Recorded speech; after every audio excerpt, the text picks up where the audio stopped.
पवन सिंह गायक अच्छे हैं, इंसान अच्छे नहीं। उनके साथ बैठे, उनकी गाली सुने, उनका दारू बनाए। अभी से कुछ देर पहले विनय बिहारी ने एक इंटरव्यू दिया है। इंटरव्यू में इतने बड़े बड़े खुलासे किए हैं, भोजपुरी इंडस्ट्री के हर एक एक्टर एक्ट्रेस के बारे में खुलकर बातें की है। लेकिन इस चैनल पे स्पेशल पवन सिंह के ज़्यादा फैन है, तो पवन सिंह को लेकर क्या कुछ कहा है उस इंटरव्यू में, क्योंकि इंटरव्यू इतना ज़्यादा लंबा है, जाओगे देखने तो 1 घंटा 32 मिनट के करीब का इंटरव्यू है।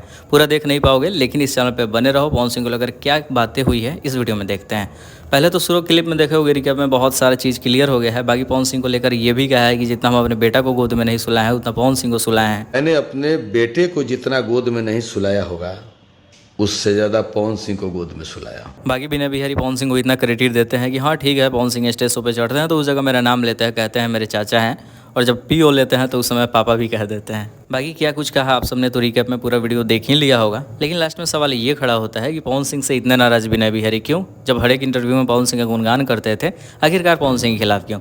तो देखो, रीज़न ये भी हो सकता है कि पवन सिंह को चुनाव लड़ने से, निर्दलीय चुनाव लड़ने से मना किए थे, लेकिन पवन सिंह ने बात नहीं सुना, निर्दलीय चुनाव लड़ गए। बाकी आने वाले समय में गाने को लेकर बात हुआ है कि देखो पवन सिंह को चमचे चाहिए, तो हमारे ऐसे राइटर का क्या ही है ज़रूरत। तो बस इस वीडियो में इतना ही, जितना हो सके इस वीडियो को शेयर करें ताकि सबको पता चले। मिलते हैं नए वीडियो के साथ।